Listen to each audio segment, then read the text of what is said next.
तो दोस्तों आज मैं एक्सप्लेन करूंगा एक बहुत ही बेहतरीन south Korean horror anthology movie को जिसका नाम है अर्बन मैथ। काफी इंटरेस्टिंग कहानियां हैं इसके अंदर, टोटल 10 कहानियां हैं जो कि काफी बढ़िया हैं। उम्मीद करता हूं कि आपको काफी मजा आने वाला है। और हाल ही में मैंने काफी इंटरेस्टिंग मूवी को एक्सप्लेन किया है जिसका नाम है द चर्च ऑफ डार्कनेस। अगर आपने मिस कर दिया है जाकर देख लेना, उसका लिंक आपको नीचे डिस्क्रिप्शन में और पिन कमेंट में मिल जाएगा। तो चलिए अब बिना किसी देरी के चलते हैं सीधा वीडियो की तरफ। पहली कहानी का नाम है द टनल। हम गिहुन नाम के एक ड्रग डीलर को देखते हैं जो कि अपनी एक डील फिनिश करते हुए आ रहा था। उसी वक्त उसको एक पुलिस वाला रोक लेता है और हड़बड़ी में वो अपनी कार में रखे हुए सारे ड्रग्स और पैसे को छुपा देता है। पुलिस वाला गिहुन से उसका लाइसेंस वगैरह मांगता है और पुलिस वाले को उस पर शक भी था कि कहीं वो कोई गलत काम करके तो नहीं भाग रहा। लेकिन वॉकी टॉकी में एक लेडी के मिसिंग न्यूज को सुनकर वो उसको जाने देता है क्योंकि वो ज्यादा जरूरी था। अब गिहुन वहां से निकलते हुए अपनी गाड़ी को तेज भगाकर टनल की तरफ ले जाता है और तभी उसकी वाइफ का फोन उसको आता है और वो उसके वेयर अबाउट्स के बारे में पूछती है। गिहुन उसको बताता है कि उसकी गाड़ी के सामने एक डियर आ गया था जिसकी वजह से उसका एक एक्सीडेंट हो गया। खैर अब यहाँ पर वो गुस्से में अपनी वाइफ का फोन काट देता है और फिर अपने ग्लास शील्ड में कुछ फिंगर के निशान को नोटिस करता है। लेकिन वो चौंक जाता है क्योंकि फिंगरप्रिंट के निशान गाड़ी के अंदर की तरफ थे। खैर इसके बाद में वो गाड़ी को रोकता है और रूट मैप को चेक करते हुए अपनी गाड़ी की डिक्की को खोलता है और अंदर एक बैग होता है जो कि खून से लहूलुहान था और उससे कुछ बाल भी उसको नजर आ रहे थे। अब गिहुन उस बैग पर अपना गुस्सा निकालते हुए बालों को कट करके फेंक देता है। असल में बात ये थी कि गिहुन ने ड्रग्स की हेराफेरी के चक्कर में गाड़ी तेज चलाते हुए एक लड़की का एक्सीडेंट कर दिया था और उसी लाश को ठिकाने लगाने वो जा रहा होता है। अब गाड़ी को बढ़ाते हुए फिर से एक टनल के अंदर वो जाता है और वहां पर भी गिहुन को उसी लड़की के विजन्स आते हैं और वो एकदम घबरा कर उस बैग पर हथौड़े से हमला करने लगता है। लेकिन बैग से अचानक ही लाश गायब हो गई थी और ये देखकर वो एकदम ही डर जाता है और तभी टनल के अंदर के स्टोरेज बॉक्स से वो लाश बाहर निकलती है। गिहुन ये सब देखकर वहां से भागने की कोशिश करता है लेकिन गाड़ी में उसी लड़की की आत्मा गिहुन को हथौड़े से मार मार कर खत्म कर देती है और इसी के साथ में पहली कहानी खत्म हो जाती है। यानी कि आपको समझ में आया होगा कि शुरुआत में पुलिस वाले को जिस लड़की के एक्सीडेंट के बारे में पता चला था वो यही लड़की थी और उसकी आत्मा ने आकर गिहुन को मार डाला। दूसरी कहानी का नाम है the girl in the red. कहानी की शुरुआत में सोजिन नाम की एक लड़की एक फ्यूनरल अटेंड करने आई थी। जिस लड़की की मौत हुई थी उसका नाम ह्योनजिन था और उसने खुद को ही खत्म किया और इसी चीज का डिस्कशन सोजिन अपने दोस्तों के साथ में कर रही थी। उसकी बातों से ऐसा लग रहा होता है कि उसको ह्योनजिन की मौत से कुछ खास फर्क नहीं पड़ा और फिर सोजिन अपने घर चली जाती है और उसी बिल्डिंग के पार्किंग लॉट में एक रेड ड्रेस वाली लड़की उसको घूरती रहती है। लेकिन सोजिन उसको इग्नोर करके वहां से चली जाती है। अब सेम डे वो अपनी नेबर से मिलने जाती है, अपना इंट्रो देती है क्योंकि वो वहां पर नहीं थी। अब वो अपने नेबर से उसी रेड ड्रेस वाली लड़की के बारे में पूछती है लेकिन नेबर ये कहती है कि ऐसे किसी को भी उसने आज तक यहाँ पर नहीं देखा है। अब तभी सोजिन अपनी नेबर को बाय बोलकर वहां से निकलती ही है लेकिन तभी वहां पर उसे फिर से वही रेड ड्रेस वाली लड़की खड़ी हुई दिखाई देती है और वो घबरा कर अपने घर के अंदर चली जाती है और अपने डोर के वीडियो कैमरा से बाहर की तरफ देखने पर उसको ह्योनजिन दिखाई देती है। तब हमको पता लगता है कि ये सिर्फ सोजिन का एक नाइटमेयर था और वो अपने डेस्क पर जाकर प्रेजेंटेशन पर काम करने का सोचती है। लेकिन डिस्ट्रैक्ट होने की वजह से वो अपने स्कूल की ईयर बुक जिसके अंदर काफी सारे फोटोज थे उनको देखती है और किसी भी फोटो के अंदर सोजिन ह्योनजिन के पास खड़ी नहीं थी। खैर अगले दिन फिर से वही ड्रेस वाली लड़की पार्किंग लॉट में उसको दिखाई देती है और वो फाइनली उसको कन्फ्रंट करने वाली थी लेकिन वो लड़की तभी अचानक से ही गायब हो जाती है। अब ये सब बातें सोजिन अपनी एक दोस्त से शेयर करती है तो उसकी दोस्त उसको ये कहती है कि तुम ह्योनजिन को सही ट्रीट नहीं करती थी और सोजिन गुस्से से अपने घर के लिए निकल जाती है। लेकिन जैसे ही उसके फ्लोर पर लिफ्ट रुकती है तो वहां पर उसको वही रेड ड्रेस वाली लड़की दिखाई देती है और डर के मारे दूसरे फ्लोर्स पर जाने का सोजिन सोचती है लेकिन हर फ्लोर पे जाकर लिफ्ट रुकती थी तो वहां पर उसको वही लड़की दिखाई देती। सोजिन भागकर बिल्डिंग से बाहर निकल जाती है कि तभी ह्योनजिन की आत्मा सोजिन को बालों से पकड़कर उसे बिल्डिंग के छत तक ले जाकर गिरा देती है और सोजिन की वहीं मौत हो जाती है। अब असल में स्कूल के पर्टिकुलर फ्रेंड्स ग्रुप के अंदर ह्योनजिन को इंक्लूड होना था लेकिन उसको कोई भी एंटरटेन नहीं करता था और वो ये इग्नोरेंस नहीं झेल पाई और खुद को ही खत्म कर लिया। और अब उसी ईयर बुक को दिखाकर ये बताया जाता है कि अब अगली लड़की का नंबर आएगा और इसी के साथ में ये कहानी यहीं पर खत्म हो जाती है। यानी कि यहाँ पर सोजिन के साथ साथ उसकी बाकी दोस्तों ने भी यहाँ पर ह्योनजिन को इग्नोर किया था तो अब उनका नंबर भी आने वाला है और ह्योनजिन की आत्मा उन सबको भी मार डालेगी। तीसरी कहानी का नाम है टूथ वर्म्स। अब इस कहानी के अंदर हम चुंगजे नाम के एक व्यक्ति को देखते हैं जो कि एक डेंटिस्ट है और उसके पास में एक पेशेंट आता है जिसके दांत में बहुत ही भयानक दर्द था और उसके दर्द का अंदाजा इस तरह से लगाया जा सकता है कि उस पेशेंट के सर तक बहुत दर्द था। अब चुंगजे इनिशियल एग्जामिनेशन के बाद में एक्सरे प्रेफर करता है, लेकिन एक्सरे के अंदर भी उसको खास जानकारी नहीं मिलती और वो पेशेंट को पेन किलर्स देकर रिविजिट करने को बोलता है। खैर थोड़ी देर के बाद में चुंगजे सिंक में अजीब तरह के वर्म्स को देखकर फिर से उस पेशेंट का एक्सरे चेक करने जाता है और उस पेशेंट ने ही सिंक में लास्ट कुल्ला किया था। अब एक्सरे में अजीब से पैरासाइट्स रूट कैनाल में फंसे हुए नजर आते हैं। खैर अब चुंगजे अपने मेंटर से कनेक्ट करता है और मेंटर उसको लाइब्रेरी जाकर डीप रिसर्च करने की सलाह देता है। लाइब्रेरी के अंदर चुंगजे को पता चलता है कि ये पैरासाइट वर्म्स जो हैं वो इंसान के रूट कैनाल में अटैक करते हुए ब्रेन और दूसरे ऑर्गन्स की तरफ ट्रेवल करते हैं। उसको पता चलता है कि 1940s में पहली बार केसोंग क्लिनिक के अंदर इसी के ऊपर एक्सपेरिमेंट करते हुए इन वर्म्स को पूरी तरह से इरेडिकेट कर दिया गया था। लेकिन तभी नर्स का कॉल चुंगजे को आता है। वो पेशेंट क्लिनिक आया था और दर्द से चिल्ला रहा था। अब यहाँ पर डॉक्टर को ये पता था कि इन वर्म से छुटकारा पाने का एक ही तरीका है कि उस आदमी का जबड़ा ही वो निकाल दे, लेकिन उस वक्त वो सारे वर्म्स पेशेंट के आंख तक पहुंच जाते हैं और वो पेशेंट ज़ॉम्बी की तरह चुंगजे के ऊपर हमला करते हुए उसकी गर्दन को काट लेता है और उसकी नर्स को भी मार डालता है। अब डॉक्टर के गर्दन के ऊपर भी वो वर्म्स थे और नर्स भी ज़ॉम्बी में बदल गई थी, यानी कि अब चुंगजे भी यहाँ पर एक ज़ॉम्बी बन गया था। और यहाँ पर हम खुद समझदार हैं कि अब दुनिया के सारे लोग एक एक करके एक दूसरे को मारकर ज़ॉम्बीज में कन्वर्ट होने वाले हैं। और इसी के साथ में ये वाली कहानी खत्म हो जाती है। और मेरे हिसाब से ये वाली कहानी काफी इंटरेस्टिंग थी। यहाँ पर 1940s के किसी एक्सपेरिमेंट के बारे में बताया गया है जहाँ पर ये वर्म्स थे। मेरे ख्याल से ये किसी तरह का एक्सपेरिमेंट था जिसके चलते यहाँ पर ये कुछ ना कुछ हुआ है। कोई ना कोई फिर से पागल डॉक्टर होगा जिसने ये सब किया होगा, क्योंकि अपने आप ही इन वर्म्स का आना बहुत ही अजीब है। चौथी कहानी का नाम है नेक्रोमेंसी, यानी कि काला जादू और इस तरह की जो विद्या होती है। अब इस कहानी की शुरुआत में हम दो दोस्तों से मिल पाते हैं जिनके नाम है हाई यून और जी यून, और ये दोनों एक दूसरे की काफी करीबी होती हैं, सेम इंटरेस्ट शेयर करती हैं और एक दूसरे से इन्होंने प्रॉमिस भी किया होता है कि दोनों में से जो कोई भी पहले मर जाएगा तो दूसरा मरने वाली की स्पिरिट को नेक्रोमेंसी परफॉर्म करके वापस बुला लेगा। अब यहाँ पर जो हाई यून होती है वो सीरियसली जी यून से प्यार करती है, लेकिन जी यून सिर्फ उसको अपना अच्छा दोस्त समझती है और इस बात को प्रूव करने के लिए हाई यून यहाँ पर खुद को ही खत्म कर लेती है। जी यून लेकिन इस बात से सदमे में चली गई थी क्योंकि उसकी सिर्फ एक ही दोस्त थी, ऊपर से सारी क्लासमेट्स उसको लेस्बियन कहकर चिढ़ाती थी, लेकिन उसके मन में ऐसी कोई फीलिंग नहीं थी। अब जी यून को यहाँ पर हाई यून की कही हुई नेक्रोमेंसी वाली बात याद आती है और जी यून को यहाँ पर हाई यून के लॉकर के अंदर से दोनों की ही रेप्लिकेटेड डॉल मिलती है और रिचुअल परफॉर्म करने का तरीका भी मिलता है, यानी कि वो श्योर थी कि उसकी दोस्त उसके लिए नेक्रोमेंसी वाला रिचुअल करेगी। अब जी यून ने हाई यून के नेल्स उस डॉल में डालकर नेक्रोमेंसी शुरू कर दी ताकि हाई यून की सोल वापस आ जाए। लेकिन जब वो डायरी के कुछ पेजेस को बाद में चेक करती है तो वो ये कहता है कि सोल रिटर्न तो होगी लेकिन वो बिल्कुल इंसानी नहीं होगी और उसको इंसान का मीट चाहिए होगा खुद को जिंदा रखने के लिए। और तभी अचानक से हाई यून की आत्मा जी यून के सामने आकर उसको ही जिंदा चबा जाती है। अब आगे हम ये देख पाते हैं कि मिरर के सामने तो हाई यून खड़ी हुई थी, लेकिन मिरर के अंदर हम जी यून को देख पाते हैं, यानी कि अब ये दोनों हमेशा एक साथ रहने वाले हैं, यानी कि मरी हुई लड़की ने यहाँ पर जिंदा लड़की की बॉडी को पजेस कर लिया था और ये दोनों ही एक हो चुके थे। और इसी के साथ में नेक्रोमेंसी वाली कहानी यहीं पर खत्म हो जाती है।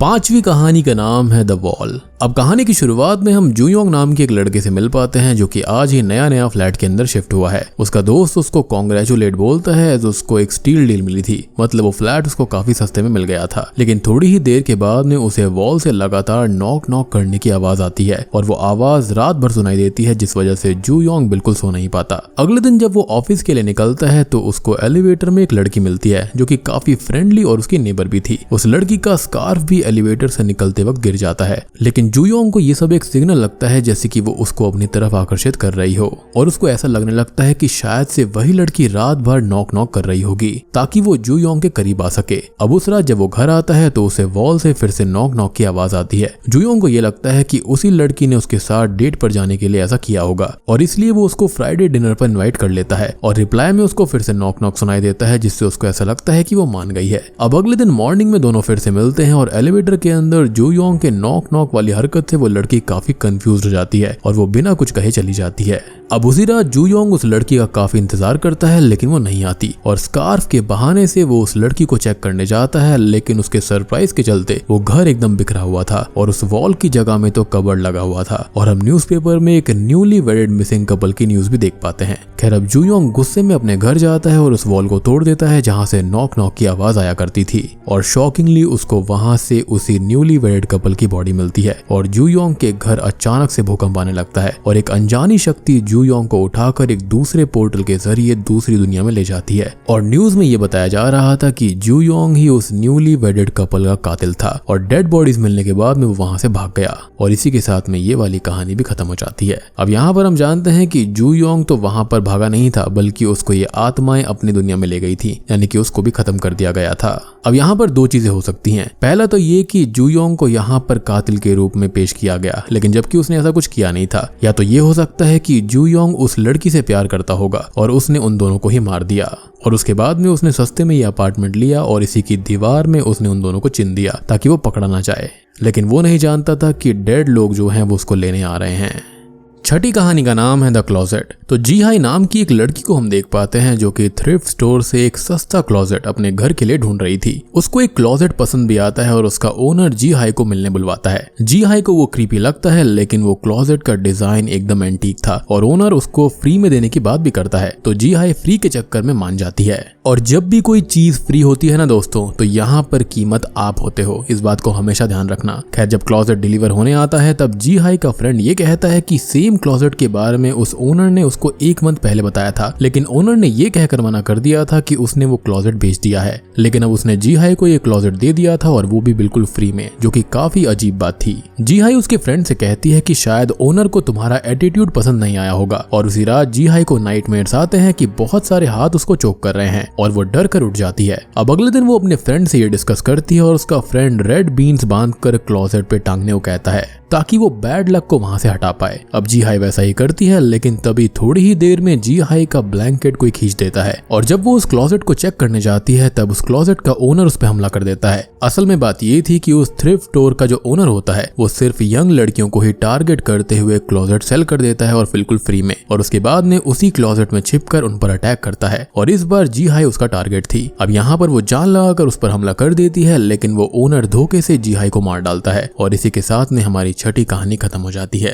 एंड ऑनेस्टली ये वाली कहानी काफी क्रीपी थी, यानी कि यहाँ पर भूत प्रेत तो नहीं थे लेकिन इंसान भी भूत प्रेतों से कम नहीं होते। 7वीं कहानी का नाम है गोस्ट मैरिज, यानी कि भूतिया शादी। इस कहानी की शुरुआत में हम जुंग जे जून नाम के एक व्यक्ति को कॉर्पोरेट कंपनी के एक इंटरव्यू को अटेंड करता हुआ देख पाते हैं, जो कि आई एम श्योर कि हम सब ने कभी ना कभी किया होगा। मैंने भी ढेर सारे इंटरव्यूज दिए हैं और लिए भी हैं, लेकिन यहाँ पर अजीब बात ये होती है कि उसकी एजुकेशन क्वालिफिकेशन को छोड़कर इंटरव्यूअर उससे काफी अजीब से सवाल पूछती है, जैसे कि उसकी जन्म तिथि क्या थी, यानी कि उसका बर्थ टाइम क्या था और क्या उसको एंशिएंट चाइनीज में उसका नाम लिखना आता है। अब वो एक रेड पेन से एंशिएंट चाइनीज में उसका नाम लिख कर देता है एंड देन उसके फ्रेंड से इंटरव्यू के बारे में डिस्कस करता है कि मे बी एचआर हेड शायद उसके अंदर इंटरेस्टेड होगी, शायद उसकी स्किल्स की बजाय उसको वो पसंद आ गया होगा और वैसे भी उसको खाली जॉब से मतलब होना चाहिए। खैर अब रात को जब जेहुन नहा रहा होता है तो हम एक लड़की की स्पिरिट को उसको घूरता हुआ देख पाते हैं, लेकिन वो जेहुन को दिखाई नहीं देती। अब स्ट्रेंजली उसको जॉब मिल जाती है और जॉब के पहले दिन उसके सारे कलीग्स उसको घूर घूर कर देख रहे थे। खैर अब ऑफिस के अंदर होता यह है कि जेहुन को ड्रॉर खोलते वक्त एक चोट लग जाती है और तब एचआर हेड खुद आकर क्लॉथ से उसका खून रोकती है और उसको फिलिंग का काम सौंपती है। अब फिलिंग की जगह पर जेहुन को अपनी फाइल मिलती है जिसके अंदर उसे as a fit candidate mention किया गया था और तब एचआर हेड वहां से उसकी फाइल ले जाती है। अब जब जेहुन घर पहुंचता है तो उसे उसका दोस्त का कॉल आता है और वो उसको वार्न करता है कि ऑफिस में कुछ तो गलत है, क्योंकि ये सारी बातें नॉर्मल नहीं थी और उसको काफी होशियार रहना होगा। लेकिन जेहुन उसकी बात को इग्नोर करते हुए उसकी माँ का बनाया हुआ डिनर खाने लगता है जो कि उन्होंने उसके लिए रखा हुआ था। अब टेबल के नीचे एक और इंसान का खाना होता है और हमको आगे पता चलेगा कि ये किस लिए था, लेकिन यहाँ पर अजीब चीज ये थी कि टेबल के नीचे भी किसी के लिए खाना रखा हुआ था जो कि बहुत ही वियर्ड था। खैर अब रात को जेहुन को सपना आता है कि कंपनी की ओनर वुडू डॉल्स की शादी करवा रही है और असल में ये एक सपना नहीं था बल्कि सही में गोस्ट मैरिज की शुरुआत हो गई थी। अब जेहुन की आंख खुलती है लेकिन वो बॉडी को अपनी मूव नहीं कर पाता और पहली बार उस लड़की को देखता है और वो जेहुन को डरा देती है। अब अगले सीन में जेहुन उस शादी में दूल्हे की तरह प्रेजेंटेड था और इस मैरिज के अगेंस्ट कुछ ना बोलते हुए सिर्फ रोए जा रहा था। और उसकी दुल्हन कंपनी ओनर की बेटी थी, इसका एक्सीडेंट हुआ था और उसकी आत्मा के साथ जेहुन का गोस्ट मैरिज हो रहा था। जी हाँ, भूतिया शादी, यानी कि ओनर की बेटी की स्पिरिट से उसकी शादी करवाई जा रही थी। असल में बात ये थी कि ये जो लड़की थी ना, उसकी आत्मा जो थी वो जेहुन से ऑलरेडी अटैच हो गई थी और इसलिए ही वो एक परफेक्ट कैंडिडेट था। और वो जो डाइनिंग टेबल के नीचे खाना रखा हुआ था वो उसी की गोस्ट वाइफ के लिए था। और इसी के साथ में ये वाली कहानी भी खत्म हो जाती है। मतलब सोच रहे हो, आप गए हो यहाँ पर एक जॉब के लिए, लेकिन आपकी शादी होती किससे है? एक गोस्ट से। तो मेरे ख्याल से इस कहानी के अंदर जो पेन से एंशिएंट चाइनीज में लिखवाया गया था वो सब चीजें काफी वियर्ड थी। वो रिचुअल का ही पार्ट होगा। बात करें उसके खून के बारे में, जब वो ऑफिस में टकरा गया था तो उसका खून भी चुपके से ले लिया गया ताकि वो रिचुअल में इस्तेमाल किया जा सके, ताकि उस ओनर की बेटी की स्पिरिट को उससे अटैच किया जा सकेगा। और एंड में ऐसा ही होता है। और जेहुन के पास में अफसोस करने के अलावा, रोने के अलावा कुछ और बचा ही नहीं था। 8वीं कहानी का नाम है the girl in the mirror. इस कहानी के अंदर हम ह्योंजो से मिल पाते हैं जो कि सोशल मीडिया इन्फ्लुएंसर बनना चाहती है, लेकिन लाख कोशिश करने के बावजूद भी उसके ना ही फॉलोअर्स बढ़ते हैं और ना ही उसको कोई स्पॉन्सर मिलता है। अब प्रिटी दिखना मानो उसका ऑब्सेशन सा बन गया था। बात करें उसके प्रोफेशन के बारे में तो वो एक कॉस्मेटिक शॉप में काम करती है और शॉप में आए हुए कस्टमर्स को वो अपना इंस्टाग्राम और मेकअप वाले पेज को फॉलो करने को कहती है, लेकिन उसके अंदर कोई भी इंटरेस्टेड नहीं था। अब वो हर लड़की को नेगेटिवली जज करने लगी थी और वो अंदर से एकदम खौफनाक होती जा रही थी। उसका इनर कॉन्शियसनेस जो होता है वो एकदम विकेट हो चुका था। वो अपनी मॉम से नोज फीलिंग के लिए पैसे मांगती है, जैसे ही उसकी माँ उसे डिनाई करती है वो वैसे ही अपनी मॉम को भी अब्यूज करने लगती है, लेकिन फिर भी उसका सेल्फी वाला भूत उसके अंदर से नहीं निकलता। और जैसे जैसे वो अपनी पिक्चर्स लेती है उसकी शक्ल डरावनी होती जाती है और तभी हम नोटिस कर पाते हैं कि एक हाथ फोन से निकलता हुआ उसके चेहरे को खराब कर देता है और ऑटोमेटिकली वो फोटो उसके इंस्टाग्राम प्रोफाइल में अपलोड हो जाती है, जो कि मेरे ख्याल से ऐसी लड़कियों के लिए बहुत ही ज्यादा नाइटमेयर हो सकता है। और इसी के साथ में ये कहानी यहीं पर खत्म हो जाती है। तो ये कहानी हमको यही शो करना चाहती है कि अच्छा बनने के लिए आपको makeup, but fillers, lip fillers या फिर इन सब चीजों की जरूरत नहीं होती। साथ ही साथ सोशल मीडिया का जो इन्फ्लुएंस होता है, इतना ज्यादा ऑब्सेशन होता है, वो भी अच्छा नहीं होता। Just be real, be natural, वो सबसे बढ़िया है और आपको एक सुकून की लाइफ भी देता है। 9वीं कहानी का नाम है ए मैनिक्विन। अब जोंग चैंग एक वेयर हाउस में काम करता है जहां पर मैनिक्विन्स को स्टोर किया जाता है, यानी कि कठपुतलियों को। अब गार्ड यहाँ पर जोंग चैंग को एक दिन मैनिक्विन से रिलेटेड एक बात बताता है कि कभी कभी ये मैनिक्विन्स की काउंटिंग अचानक बढ़ जाती है और वो मैनिक्विन ना लगकर इंसान लगते हैं। और एक ऐसे ही कठपुतले को देखकर वो बहुत डर जाता है। खैर, उन लोगों के जाने के बाद में हम उस मैनिक्विन को मूव होता हुआ देख पाते हैं। अब घर जाते वक्त चैंग को वेयर हाउस का ओनर दिखाई देता है जो कि एक आदमी के साथ बातचीत कर रहा था। बातों ही बातों में वो आदमी अपनी गर्दन को 360 डिग्री घुमा देता है और उसकी शक्ल एकदम मैनिक्विन जैसी लग रही थी। चैंग ये सब देखकर काफी डर जाता है और घर जाकर इस वेयर हाउस की हिस्ट्री को पता करने लगता है। तो उसको पता चलता है कि इस वेयर हाउस का ओनर जिंदा इंसानों को मैनिक्विन में बदल देता है, लेकिन ये सिर्फ रूमर्स थे और इसका कोई भी ठोस सबूत नहीं था। लेकिन जो हमने इस कहानी के अंदर अभी तक देखा है उससे तो यही लगता है कि ये सारी चीजें बिल्कुल सही हैं। खैर, अगले दिन गार्ड को चैंग इंटरनेट के अंदर मेंशन सारी डिटेल्स बताता है, लेकिन गार्ड कहता है कि ये सब बकवास है और वो दोनों जैसे ही वेयर हाउस ओपन करते हैं वैसे ही वो डरावना मैनिक्विन दरवाजे पे खड़ा होता है। लेकिन शॉकिंग बात ये थी कि इन दोनों ने ही उसको कल एक्सट्रीम कोने के अंदर रखा था, तो वो यहाँ पर कैसे आ गया? ये देखकर दोनों वहां से भाग निकलते हैं। अब अगले सीन में चैंग घर जाते वक्त फिर से ओनर और इंसान जैसे लगने वाले मैनिक्विन को देखता है, लेकिन आज वो मैनिक्विन चैंग का पीछा करने लग जाता है और उससे बचने के लिए वो एक अंडरग्राउंड मार्केट में पहुंच जाता है, लेकिन डेड एंड की वजह से वहीं रुकता है। अब वो मैनिक्विन चैंग का पीछा करते हुए उसके पास में जैसे ही आता है तो चैंग उसको धक्का देकर तोड़ देता है और उस मैनिक्विन के अंदर से बहुत सारा खून निकलकर बाहर गिरता है और थोड़ी ही देर में हम देख पाते हैं कि चैंग भी मैनिक्विन में तब्दील हो रहा था और ओनर तभी उसको देखकर ये बोलता है कि वो उसके जैसा ही मैनिक्विन ढूंढ रहा था और वो जैसा है वैसा बढ़िया है। और इस तरह से चैंग भी एक मैनिक्विन में बदल जाता है और कहानी यहीं पर खत्म हो जाती है। तो मेरे ख्याल से यहाँ पर वो मैनिक्विन जो था ना, वो यहाँ पर चैंग से मदद मांगने वाला होगा, लेकिन शायद से अगर आप एक मैनिक्विन को तोड़ दोगे तो आप भी उसी में तब्दील हो जाओगे। और मेरे ख्याल से यहाँ पर ये फैक्ट्री कल्चर वगैरह को डिनोट करता है कि कैसे अगर आप उसके अंदर एक बार एंट्री ले लेते हो तो उसके बाद आप भी वैसे ही बन जाते हो, यानी कि आपकी वो मजबूरी हो जाती है वहां पर काम करना। आपका पैसा वहां पर रोक लिया जाता है ताकि आप लंबे समय तक वहीं पर काम करते रहो। और ये चीजें इंटरनल होती है। मेरे बहुत से ऐसे जानने वाले हैं जिनके साथ में ऐसा होता है, या फिर उनके रिश्तेदार हैं या फिर जो भी है।